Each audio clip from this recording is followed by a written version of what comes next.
glasao sam protiv još jedne rezolucije protiv Mađarske, ovog puta po nazivu Stanje u Mađarskoj i zamrznuta sredstva EU. Mađarska ima pravo na veto jer tako piše u sporazumima. To su pravila igre ugovorena pri pristupanju, molim lijepo.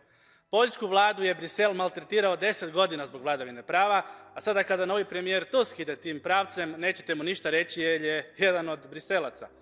Govorio sam ovdje mnogo puta da čim neka zemlja demokratski izabere vladu koja drugačije misli, grabi se velika briselska batina i počinje progon. I doista Slovačka je pred koji mjesec dobila vladu koja ne misli kao Brisel, odmah se javio problem korupcije i evo danas rezolucija protiv Slovačke.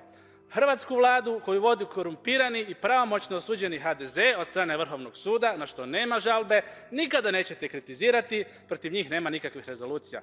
Bez obzira koliko novca iz EU fondova nestane, što misli GRECO ili EPPO u svojim izvješćima, što je ured USKOK neučinkovit i tako dalje. A zašto? Jer je odana Briselu. Ili će se nekakva pravila primjenjivati na sve ili na nikoga jednako. I onda se čude ovdje neki zašto je EU u krizi, pa upravo zbog političkog nasilja i duplih standarda.